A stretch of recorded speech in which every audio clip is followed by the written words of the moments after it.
Bismillahirrahmanirrahim. Rabbi israh li sadri wa yassir li amri wahlul 'uqdatam min lisani yafqahu qawli. Allahumma shalli ala sayyidina Muhammad wa ala ali sayyidina Muhammad. Assalamualaikum warahmatullahi wabarakatuh.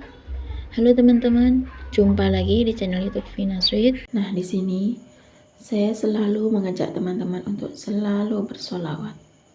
Jangan pernah meremehkan sholawat Nabi sebesar apapun masalah yang kita hadapi.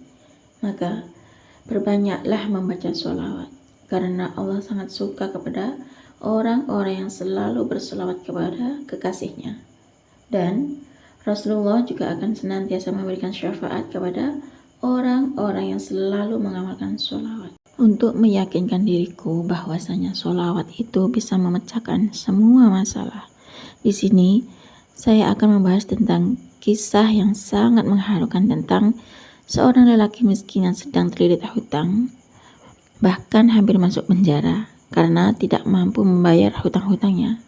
Namun, karena si miskin ini dan istrinya rajin membaca sholawat kepada Rasulullah, maka Rasulullah SAW pun membantunya hingga hutang-hutangnya si miskin ini terlunasi. Nah, pada suatu hari, hiduplah seorang lelaki yang kaya raya. Namun, beberapa saat kemudian, lelaki itu pun bangkrut dan jatuh miskin. Karena ia terlilit hutang sehingga segala hartanya pun habis dan ia pun menjadi miskin. Namun, meskipun telah menjual harta-hartanya, si miskin itu tetap memiliki hutang yang sangat banyak. Di tengah kubangan kemiskinannya, lelaki miskin itu terlilit hutang di sana dan di sini. Bahkan setiap harinya rumahnya penuh akibat orang-orang yang datang menagih hutang lelaki tersebut, si miskin itu.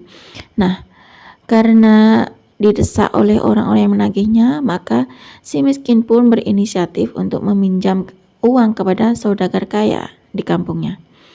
Nah, lelaki miskin itu pun pergi ke rumah saudara kaya itu. Lalu, si miskin pun meminta tolong agar dipinjamkan uang sebesar 500 dinar.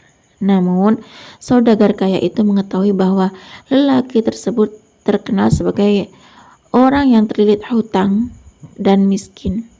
Kemudian, dia pun bertanya kepada lelaki miskin itu, kira-kira kapan si miskin itu bisa melunasi hutang. Nah, lelaki miskin itu pun menjawab, minggu depan tuan. Maka saudagar kaya itu meminjamkan uang sebanyak 500 dinar. Kemudian lelaki miskin itu pun pulang. Setelah sampai, lelaki itu langsung membayar hutang-hutang kepada semua orang yang menggunakan uang yang dipinjam oleh si miskin tersebut, hingga tak tersisakan sedikit pun. Nah, lelaki miskin itu pun kemudian menjalani hari-harinya bersama istrinya. Namun bukannya bahagia, tapi justru ia tuh semakin menderita hingga tibalah waktu tempo bagi si miskin itu untuk membayar hutangnya kepada saudagar si kaya itu. Kemudian datanglah saudagar kaya itu ke rumah si miskin. Nah, untuk menagih hutang kepada si miskin karena sudah jatuh tempo. Nah, hutang Anda telah jatuh tempo. Kemudian suara lirih lelaki miskin itu pun menjawab, maafkan saya Pak, karena saya belum bisa bayar hutang saya kepada Anda. Demi Allah, saya janji akan terus berusaha untuk melunasi hutang-hutang saya kepada Anda. Namun, saudagar kaya itu merasa geram kepada lelaki miskin tersebut, sehingga saudagar kaya itu mengadukannya kepada pengadilan. Lalu saudagar kaya itu membawa lelaki miskin itu ke hakim. Maka mereka pun pergi ke pengadilan. Ketika telah berada di tempat pengadilan, si hakim pun bertanya kepada lelaki miskin itu, mengapa Anda tidak membayar hutang Anda?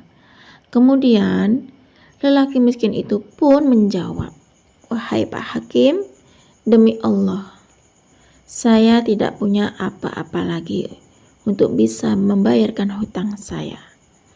Kemudian setelah mendengarkan alasan lelaki itu pun, hakim pun merasakan kesalahan lelaki miskin itu tersebut adalah tidak bisa membayar hutang tepat janji. Akhirnya si hakim pun itu memvonis si miskin itu dengan hukuman penjara sampai ia melunasi hutangnya kepada saudagar kaya itu. Lalu si miskin itu pun langsung berdiri dan berkata kepada Pak Hakim, "Wahai Pak Hakim, berilah saya waktu untuk hari ini saja. Saya mau pulang ke rumah dulu Pak Hakim untuk berjumpa dengan istri saya, dengan keluarga saya, dan juga mengabarkan kepada mereka tentang hukuman ini. Sekalian berpamitan dengan mereka. Barulah saya kemudian akan kembali untuk dipenjara." Akan tetapi si hakim pun berkata kepada lelaki miskin itu, "Bagaimana mungkin saya mengizinkanmu sementara aku telah memvonismu hukuman penjara? Lalu apa jaminanmu jika engkau akan kembali esok hari?" Nah, mendengar perkataan si hakim itu pun lelaki si miskin itu terdiam. Akan tetapi di dalam pikirannya seolah-olah si miskin itu mendapatkan petunjuk dari Allah Subhanahu wa taala untuk menyertakan nama Rasulullah. Maka lelaki miskin itu pun berkata, "Wahai Pak Hakim, Rasulullah adalah jaminanku, dan aku bersaksi jika besok aku tidak kembali ke tempat ini, maka aku bukanlah termasuk umat dari Rasulullah Shallallahu Alaihi Wasallam." Ketika mendengar perkataan lelaki miskin itu, si hakim pun kaget dan terdiam. Ternyata perkataan lelaki miskin itu membuat hatinya Pak Hakim itu tersentuh, dan Pak Hakim pun tersadar betapa agungnya Rasulullah Shallallahu Alaihi Wasallam. Si hakim pun memberikan kesempatan kepada lelaki miskin itu dan menunda hukuman penjara untuk si miskin itu hingga esok hari. Lelaki miskin itu pun bersyukur, kemudian langsung pulang ke rumahnya. Ketika tiba di rumahnya, lelaki miskin itu pun mengabarkan kondisinya kepada istrinya, bahwasanya besok si miskin itu akan dipenjara. Lalu istrinya pun bertanya, "Wahai suamiku, mengapa sekarang kau bisa bebas?" Kemudian si miskin itu menjawab, "Aku bisa bebas dan datang ke sini karena aku minta izin kepada hakim untuk mengizinkanku pulang agar aku menyampaikan kabar ini serta untuk pamit kepadamu istriku dengan menjaminkan nama Rasulullah sebagai jaminanku kepada Pak Hakim." Sehingga Pak Hakim pun mengizinkanku. Mendengar jawaban suaminya, mata istrinya tuh berkaca-kaca yang meneteskan air mata sembari berkata kepada suaminya, "Wahai suamiku, selama Rasulullah menjadi jaminan bagimu, maka mari kita berselawat untuknya." Maka mereka berdua pun berselawat kepada Rasulullah dengan rasa cinta yang dalam. Ketika telah lama berselawat kepada Rasulullah, mereka pun akhirnya tertidur. Lalu di dalam tidurnya mereka bermimpi bertemu dengan Rasulullah SAW.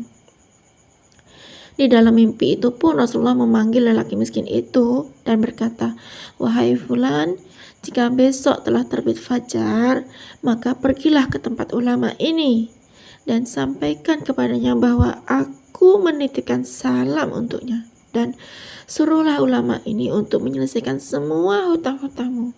Tetapi jika ulama itu tidak percaya kepadamu, maka sampaikanlah dua bukti ini kepadanya." Nah, kemudian lelaki itu pun bertanya kepada Rasulullah, "Apakah kedua bukti itu, ya Rasulullah?" Lalu Rasulullah pun menjawab perkataan kepadanya bahwa di malam pertama ia sudah membaca sholawat untukku 1000 kali, dan di malam terakhir dia telah ragu dalam jumlah bilangan sholawat yang dibacanya.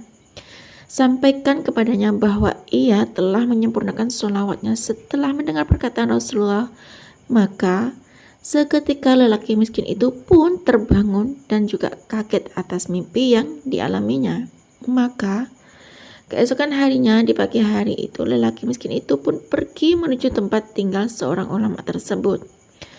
Nah, di dalam mimpinya si miskin itu mengatakan kepada si ulama tersebut, menyampaikan kepada beliau bahwasanya si miskin itu bertemu dengan Rasulullah, dan lelaki miskin itu pun berkata, "Wahai Syekh, Rasulullah Shallallahu Alaihi Wasallam telah menitipkan salam untuk Anda dan meminta Anda agar menyelesaikan hutang-hutangku." Mendengar hal itu, ulama pun keheranan dan bertanya, "Maaf, apa bukti dari kebenaran mimpi yang Anda sampaikan itu kepadaku?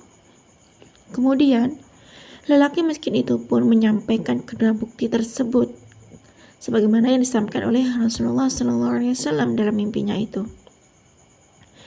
Lalu si miskin itu pun berkata, "Wahai Syekh, buktinya yaitu di malam pertama Anda telah berselawat kepada Rasulullah SAW sebanyak 1000 kali, dan di malam terakhir Anda telah ragu dengan jumlah bilangan sholawat yang telah Anda baca. Rasulullah mengatakan bahwa hitungan sholawat Anda telah sempurna dan sholawat Anda telah diterima oleh Rasulullah SAW." Nah, mendengar hal itu, spontan ulama itu pun menangis karena mendengar berita gembira bahwa sholawatnya diterima oleh Rasulullah SAW. Lalu, ulama tersebut memberikan uang 500 dinar dari Baitul Mal untuk melunasi hutang si miskin dan 2.500 dinar dari harta pribadinya untuk lelaki miskin tersebut, ya teman-teman. Sebagaimana tanda terima kasih atas berita gembira yang disampaikan kepadanya. Setelah itu, lelaki miskin itu bergegas pergi ke tempat pengadilan untuk pergi bertemu dengan hakim tersebut agar menyelesaikan perkara. Ketika telah sampai di tempat hakim, tiba-tiba si hakim bergerak ke arah lelaki miskin tersebut, seolah ia rindu ingin melihat dan memanggilnya. Hakim pun berkata, "Kemarilah, berkat Anda aku bermimpi berjumpa dengan Rasulullah SAW. Rasulullah telah berpesan kepadaku bahwa jika aku menyelesaikan hutangmu, maka kelak Rasulullah akan menyelesaikan perkaraku di akhirat. Dan ini uang 500 dinar untukmu agar bisa melunasi hutang-hutangmu." Namun, belum sampai selesai hakim berbicara, tiba-tiba ada seorang yang mengetuk pintu. Ketika dibuka, ternyata dia adalah saudagar kaya yang meminjamkan uang 500 dinar kepada lelaki miskin tersebut. Ia pun langsung memeluk dan mencium lelaki miskin itu sambil berkata, "Berkat Anda saya mimpi berjumpa dengan Rasulullah SAW. Rasulullah berkata kepadaku, jika aku merelakan hutangmu, maka kelak di hari kiamat Rasulullah akan merelakan segala tanggunganku. Dan ini uang 500 dinar sebagai hadiah untuk Anda dan hutang Anda.